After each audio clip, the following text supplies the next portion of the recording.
I think it's also fitting that today is Africa Day, because on Africa Day, as Africans today, we're taking ownership of our narrative a lot more. We're taking ownership of what it is to be African from a contemporary perspective, as opposed to this one-dimensional idea of what Africans are and who Africans are.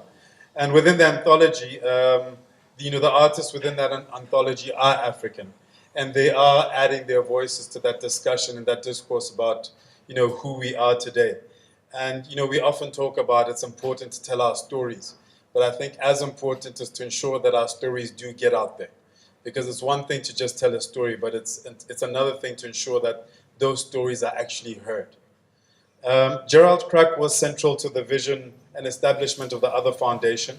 So this anthology, which is aptly named Pride and Prejudice, along with tonight's award, is to honor Gerald's contribution and legacy to advancing the rights of sexual minorities and gender non-conforming people throughout Africa.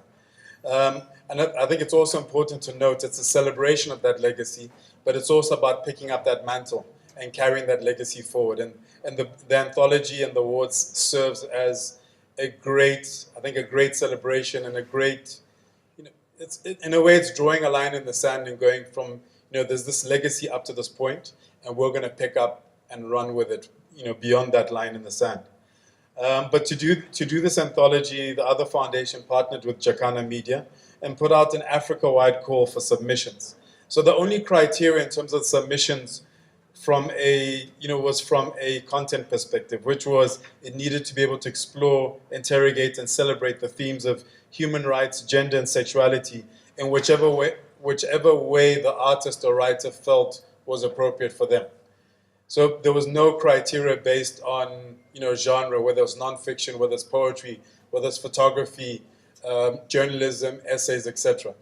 So the only criteria was that it celebrate and interrogate and engage with human rights and gender and sexuality.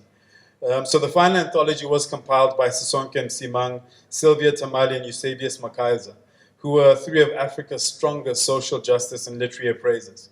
So they looked through over 390 entries from 20 countries across the continent in search of Africa's contemporary voices on gender, social justice, and sexuality.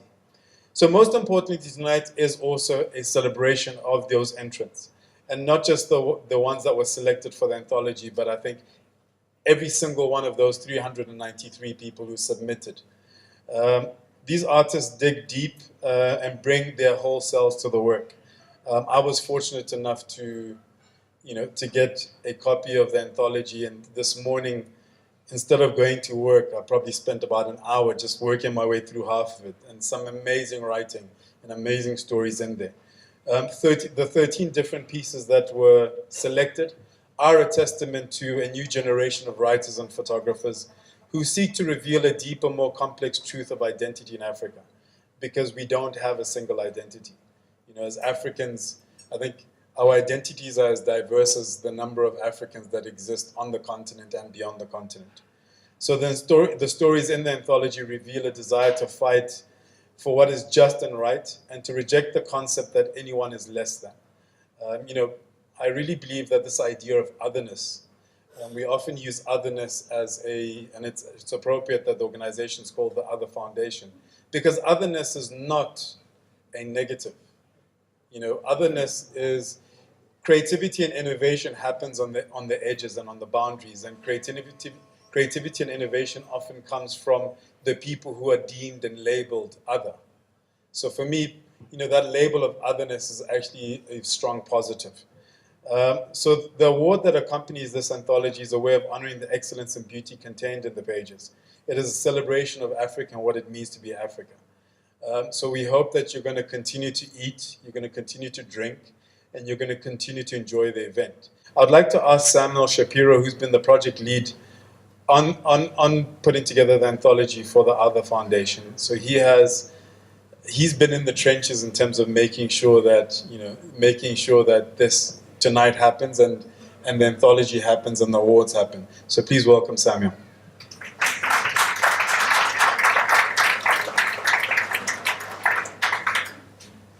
Hello, everybody.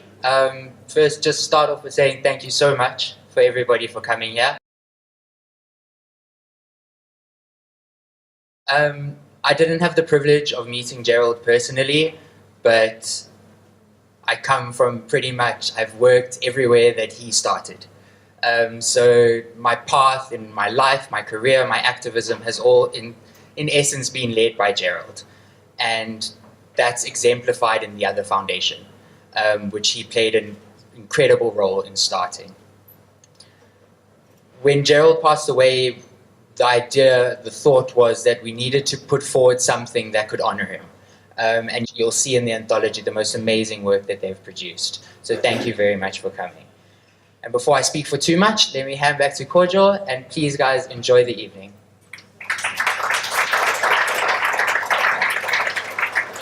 Thanks, Samuel. Next up, I'd like to invite the wonderfully talented Danielle Baula to play her first set for the evening. So we have music, hence the keyboard behind.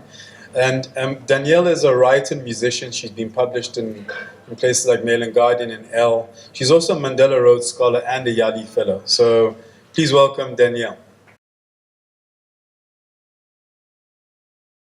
Hi everyone, how are you? You all look really nice.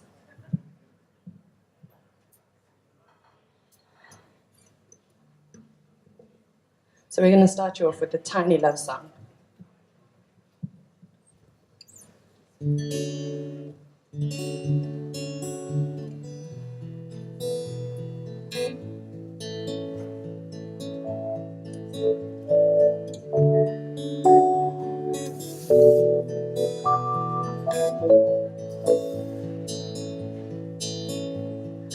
Oh, love is burned out, but oh, love, do you ever think about those hazy days played out against a grave, backdrop, now just memories, nostalgia and repeat. Oh, I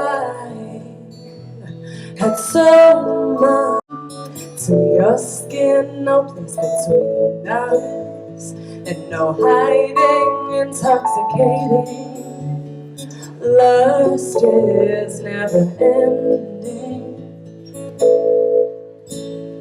You are just all I dreamed of at 25.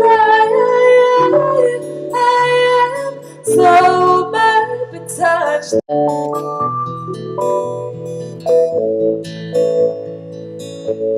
Oh, do you not think so far ahead? 'Cause I've been thinking about forever. Ooh, or do you not think so far ahead? 'Cause I've been thinking about forever. Ooh, I'm glad I let it go. I'm glad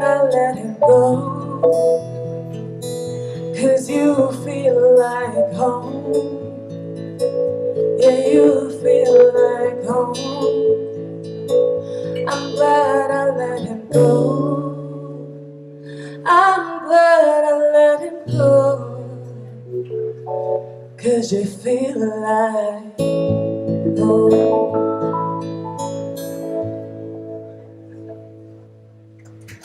Thank you.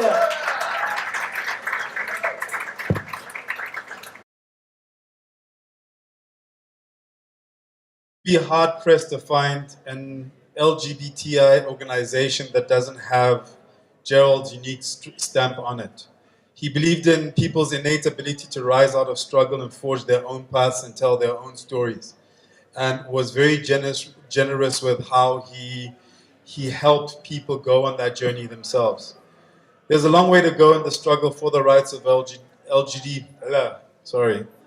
LGBTI people in Africa, but progress is being made, in part due to Gerald's contribution.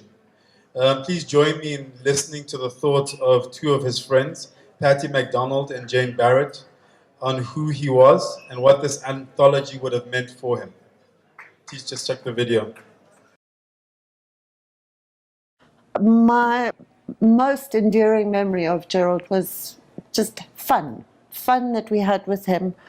But I think for me the most important thing is that he was beloved by so many people, and he managed to make everybody feel like they were his very dearest friend. And I never think of that in a disparaging way. I think he genuinely cared about so many different types of people. We had a very close working relationship. We spent a lot of time on the road together, trundling around South Africa in a beaten old Volkswagen.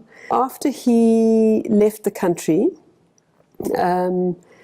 I was working in the trade union movement, and I travelled relatively often to international meetings and would always make sure to go and see him when he was in Holland and then when he lived in London. And I guess it was in that period that our relationship went to a new level. We became not just sort of close work friends, but real friends. The thing about Gerald was that he knew that this country was really, really in dire trouble, and I think that the kind of work he did with equal education and those kind of groups was quite profound. And to see that activist centre where it is and in the place it is just extraordinary. I can remember when they were in container boxes, equal education, and he really, really respected those young, fine, bright minds, and he was never pedantic about it in a way. He just was inspired by them, and when Gerald was inspired to do something, he made it happen, and that's what was so special about him. He always thought beyond the moment, and I think it was almost only when he went that I realized the extent to which he was such a forward thinker. Gerald, in his work with Gala, really pushed the boat out and put sexuality on the agenda in a way that it hadn't been previously, and in a way that made it possible for very traditional institutions like the trade unions to relate to and take on board. And I think that was his gift to all of us. I do feel that there is so much that Gerald still gives to this country, and being in the other foundation today is so important. I think that it meant so much for him that this could happen. And I think about the big building that's on the Cape Flats now. There is so much that Gerald left behind, that it is an extraordinary well-lived life. Short, but incredibly well-lived, and we are lucky to have had him in our world. I sincerely believe it takes a special kind of person to put everyone that they come into contact with at ease in their presence. And also the idea of legacy for me is always in the people, in the what you leave behind and the people that you leave behind. And it's the people that carry legacy forward. And I think, I get the sense that Gerald has left a very, very strong legacy. I also believe that art serves as the soul of society. It serves as our soul on a collective level. And the importance of art, both in reflecting and mirroring, mirroring, serving as a mirror for us, but as well as guiding, guiding our society and guiding our cultures forward, cannot be expressed enough. So art in all its forms provides us with a lens to understand the world, to understand its beauty, to understand its magic, but also its pain and intolerance, sadly. Ngugi wa Thiong'o once said that being is one thing. Becoming aware of it is a point of arrival by an awakened consciousness, and this involves a journey. To all the artists and the writers and photographers, you have taken us on your journey and enticed us to also go on our own, to discover more of who we are and discover more about our communities. That is the power that you have as artists, the power to truly reshape the world, to truly reshape Africa, to truly reshape each country, our communities, our societies. The judges, as I said in the beginning, we had 3 judges who went through over 400 entrants. And this is an opportunity to get a sense of their journey in terms of discovering what these artists had created. Once again, please check the screens. Hi everyone, it's me, Sisonke. I am so sad that I am not able to be there with you all celebrating this incredible collection of the most badass voices that are out there on the continent. This anthology and this collection stands the way that it does. It is the embodiment of the man in whose honor we meet today and whose name this anthology has been put together. I only met Gerald once in my life, and it was close to the end of his own life. And we knew many people in common, and everyone kept saying to me, you've got to meet him. In the memory and person and life of Gerald Kraak, we had an incredible citizen of the world, deeply committed to a more socially just world. But he also understood that social justice is not just a vision, it's not just an idea, a norm. Social justice fundamentally is about getting your hands dirty. That means funding projects that are sustainable, that are feasible, that can make a demonstrable difference to the communities that are on the margins of society. And those of us who were fortunate enough to have met Gerald, I didn't know him very well, but I have met him, are well aware of his legacy. So the opportunity to do this anthology and to think about and read all of these words by people who represent a huge segment of the population who Gerald spent his whole life fighting for was too good to pass up. When we sat down to look at the many entries, many of them which were fantastic to read, I had no idea that we would end up with such a strong and varied collection. The entries for the anthology were of a very high quality, and as a judging panel, we had a wonderful challenge to sift through such incredibly high quality work.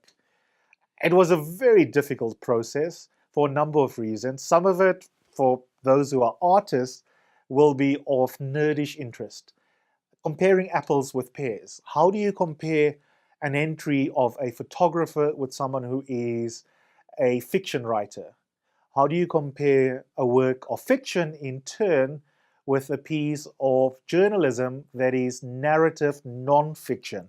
So one of the difficulties for us were the impossibility of coming up with a fair way of comparing entries that speak to different forms of art. It was incredible to work with the writers who took on our comments and our questions with a real rigor, with a real humility, and with a real seriousness.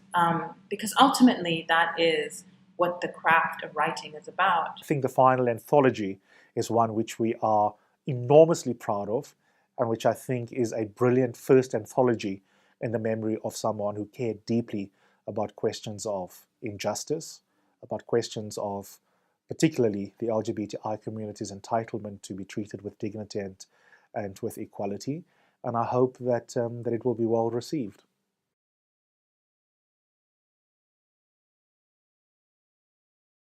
going back to Africa Day, we do still have challenges. We do still have barriers in terms of being able to move across, across the continent, as opposed to even beyond the continent.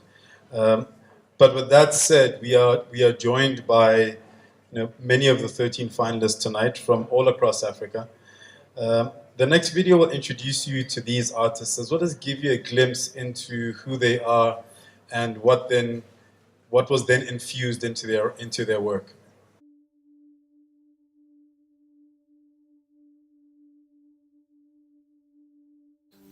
When I read who Gerald Kraak was and what he stood for, I thought the award has a special place in our literature, and it has a special place in Africa.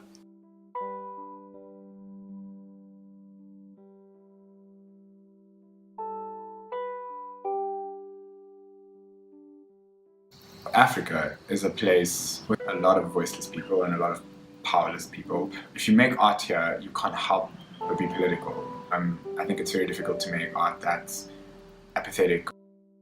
The city that I live in constantly inspires me.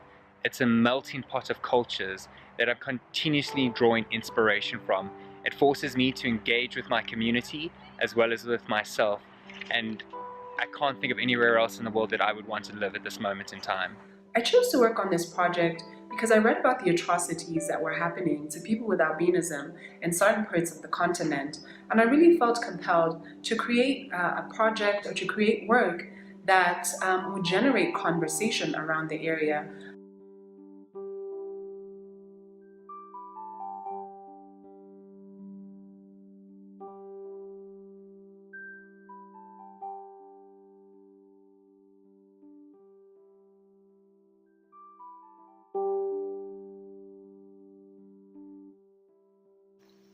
I have lived in Nigeria all my life, and the world that my country is not perfect. But all these problems and the different ways Nigerians navigate them are things that either directly impact my writing or that I'm constantly aware of when I'm writing. And so when I write, I do so with a broken heart and with hope. The issue of sexual minorities in Africa is one that needs to be given attention, because there are a lot of communities in Africa where sexual minorities are not just denied rights, but they are actively subjected to violations of their rights. I strongly believe the way we treat ourselves and see our own naked, vulnerable bodies is the root of many of the social issues we face as individuals as well as a collective.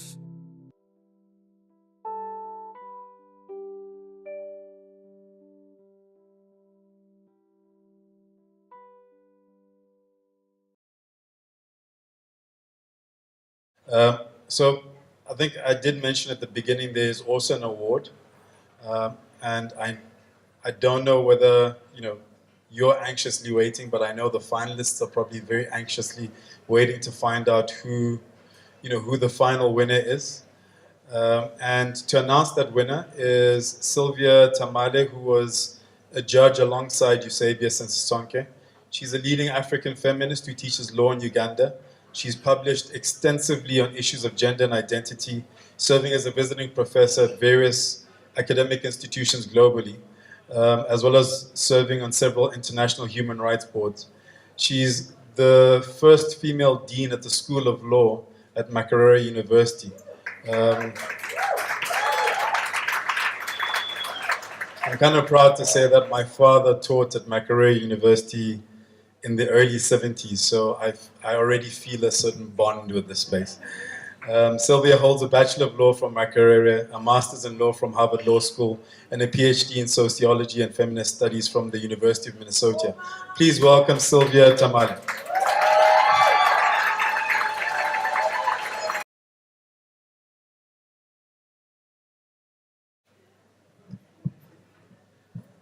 Thank you very much. Thank you all.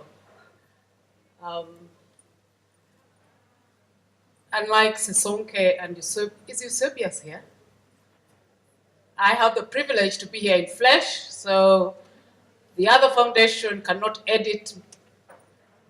And by the way, that name, the other foundation, whoever thought about that name was a genius, because it's an activist name. Whenever you say it, you have to explain it.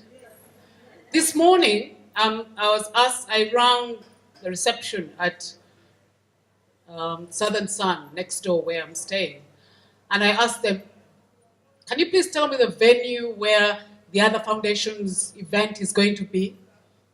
Say, the other from what? Which one is the other? Which is the first one? So you always have to explain what it is. So I'm really privileged. I was very privileged to be part of the panel that reviewed the entries. And what I'm going to do, I'll first talk very briefly about how I felt about the process of judging or reviewing, and then I will announce the winners. So, unlike Sesonke and Eusebius, I am not an artist. I'm not, a professional writer. Well, I'm a lawyer. Okay, I was trained to think. I was trained to rethink, to read and reread, to analyze and reanalyze. But my training taught me to do all this within the arcane and frosted thickets of the cold law, to argue along normative and traditional lines. So needless to say, I have always been uncomfortable with my legal mind, which is partly the reason why I entered the doors of sociology and feminist studies for my PhD.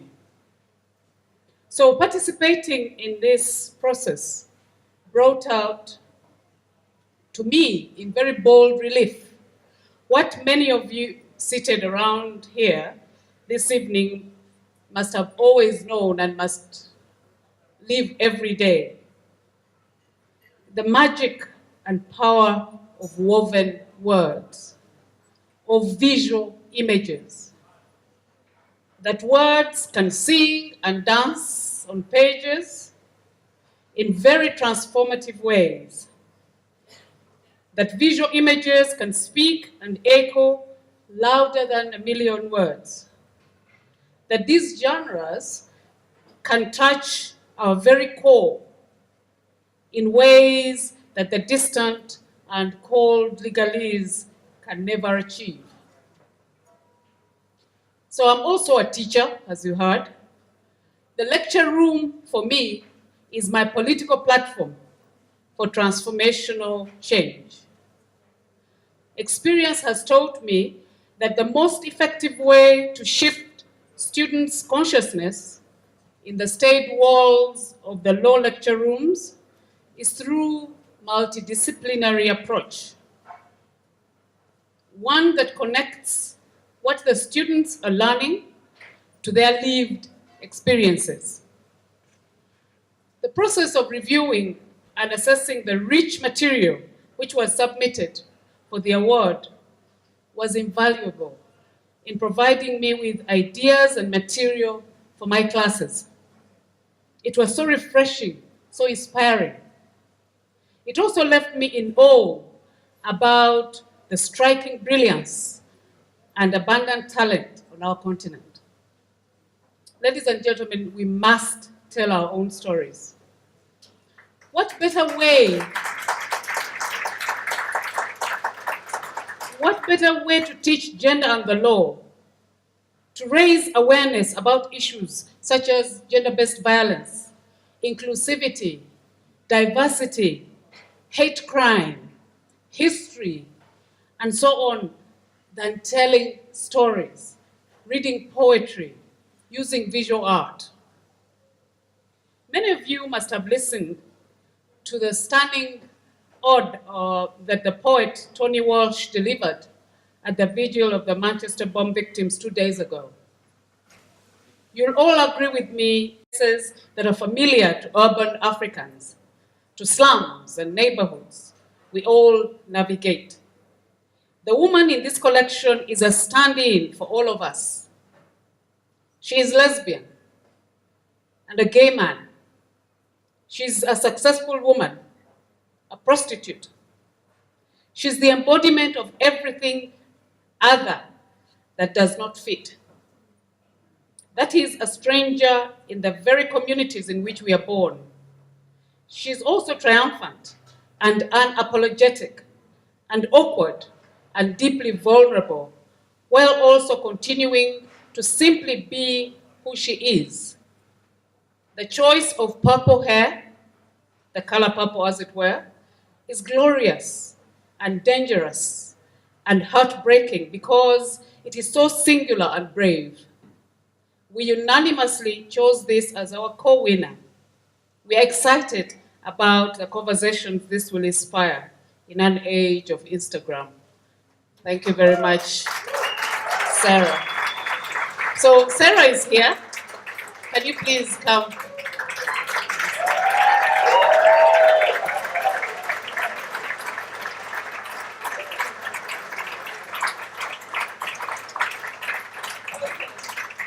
The two winners happened coincidentally to be from Kenya, but from Sarah's name, I know she's from Uganda. And she's just whispered in my ear in Uganda. What did you do? I'm supposed to.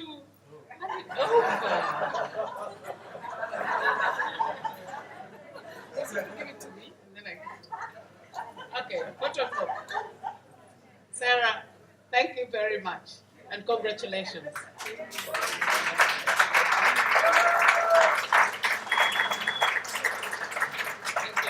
So Sarah will say a few words, if you don't mind.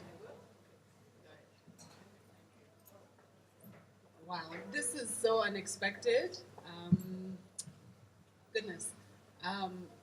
Thank you so much to Jacana Media and the other foundation for even looking at my work and for including it in the anthology, and of course for this award. You know, when I set out to do this project, it was just as Sylvia said, as much as it was about albinism, it was also about I think all of us and the isolation that we feel for whatever various reasons, and I think it touched a core in everyone, and of course I want to thank Florence, who was the subject of the work.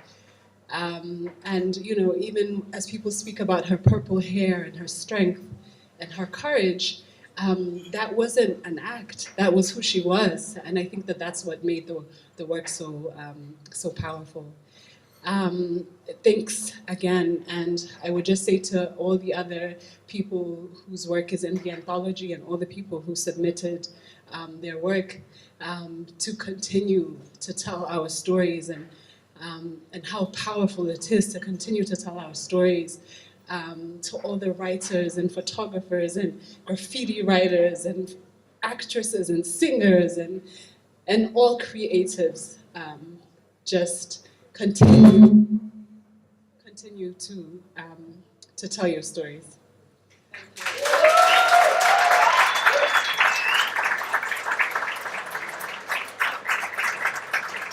Thank you, Sylvia. Congratulations to Farah and to Sarah.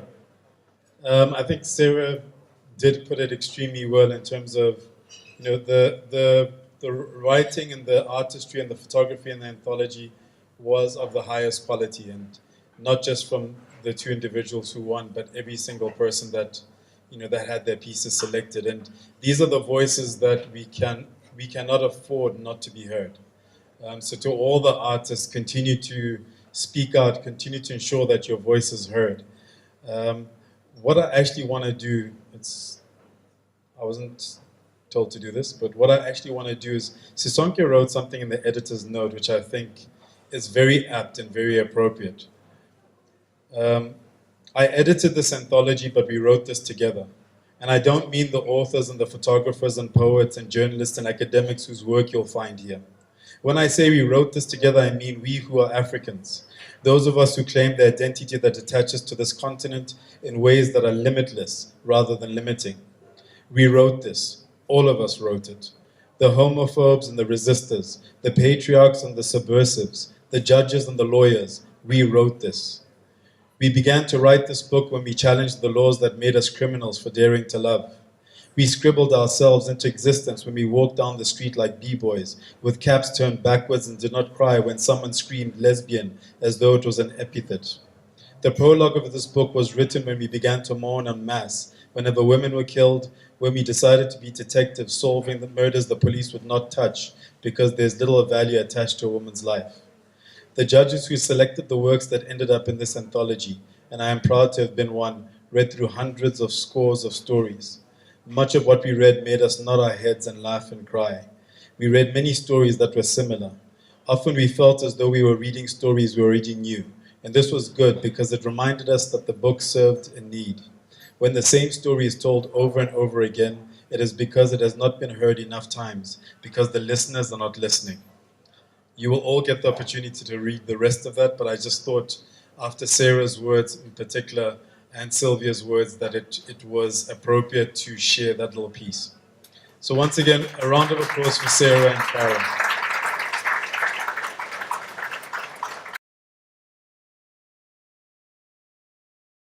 What I want to do tonight is I want you all to raise your glass, because I think Gerald would be absolutely incensed if you weren't raising a glass to this. So I'm just going to raise.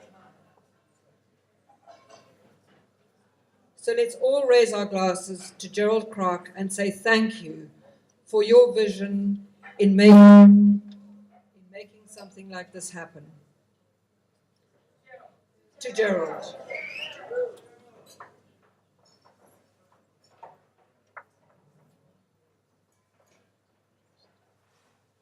I'm going to speak closer to the mic. So our role in the anthology is that of midwife. And this is what publishers do, is we gather together material and we help shape it into something that is born into the world and goes out to populate the shelves of bookshops and then go out into the hands of readers and then change people's minds and then give people new ways to see things. And that's what we have been instrumental in doing, and that's what we are so proud to do. And the way that this book came about, the gathering of all of these people together, it has been something which just flowed and happened, and we know that when this kind of synchronicity happens, that it is meant to be. I've got a number of scattered notes here, so you'll have to excuse me if I keep on looking down. The partners that we worked with, we have a lot of friends in Africa. We've got publishers that are stretched from Ethiopia to Uganda to Senegal. And when this book came about, it was time to reel in those partners and to talk to them about how they would participate in this. And we spoke with Africa World Press, who've got their offices in Ethiopia. We spoke with Amalion in Senegal. We spoke with FemRight in Uganda, and there was no ways that they'd be able to bring this book into Uganda, but they supported us throughout. There was Gadsden Books in Zambia and Kwani in Kenya. There was Weaver Press in Zimbabwe and Word Weaver in Namibia. And they all helped to get the call out to bring in the entries that we see that have spread so far and so wide. The thing is that I may be a publisher at Chakana, but I'm not the one who actually made this book happen. And what I want to do now is I want to bring up Sibongile Machika. Are you here, Sibongile? Come along, come up here.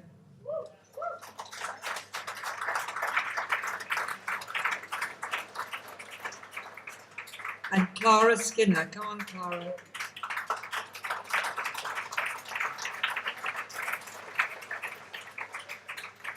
So that you know that these two are really the ones that made this book happen. Clara was the one who bossed everybody into absolute existence. Without Clara, without that force, that made everybody get their entries in time, that got those judges shaking their little backsides, that got Sisonke absolutely working, that got everything happening. We have to thank Clara. Thank you.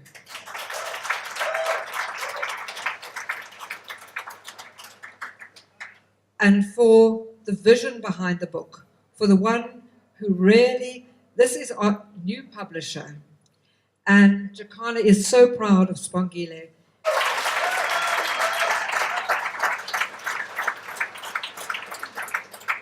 And of course, I want to say thank you to everybody who's here, all of those shortlisted entrants, all of the judges, to Sisonke, to Eusebius, to Sylvia. Thank you so much. I just want to tell you, Daniela, I want to come back as you when I come back in a new life. That's what I want to say. And I also want to say that I have to tell you about the book. And what I'm going to tell you about it, it's information, is that it's going to be in all the bookshops around. So this word is going to be spread. Exclusive Books are putting it on their promotion of award winners. So you'll find it up on the shelves. It's going to be out there. So let's get out, make this book, celebrate it, buy it, and get out there and share it. Thank you, everybody.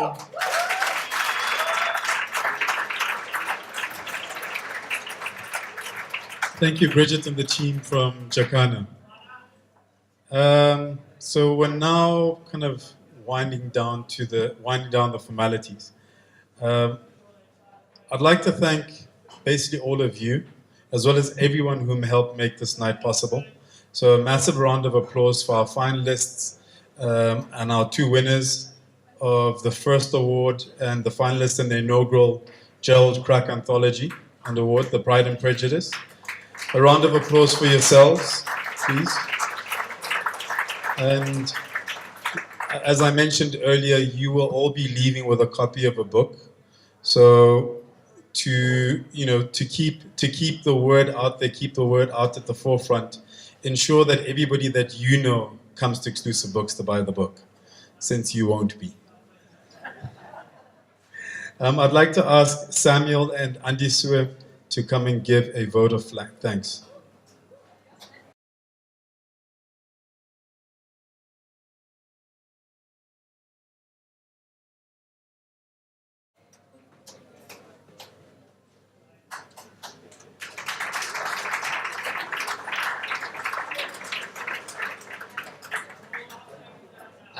Sorry, I just want to start before I hand it over to Andisue because I've already spoken.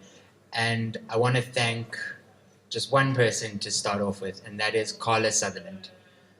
She couldn't make it here today. Yes.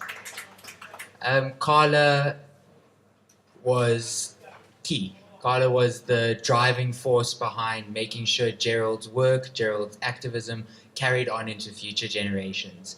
The idea that we need a sustainable movement for change comes from that and comes from the thinking behind it. So I just want to very personally thank Carla Sutherland.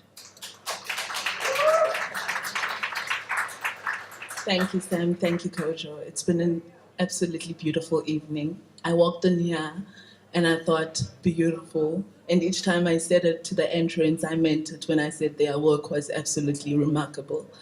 And I just like, on behalf of Jacana Media and the Jacana Literary Foundation, to thank your support as the other foundation. This wouldn't have been possible without your support and partnership. And I'd also like to thank every single person who digged within themselves, the people who've entered and made this book the beauty that it is, the judges from 400 to 13 amazing voices in Africa. It's a beautiful day to celebrate. And I'd also like to thank everybody who actually got the word out there about the award, and to also say that we are ready for the next round. And if you go, if you go to jacanamedia.co.za, you'll find the form and you'll be a part of this occasion again. Thank you.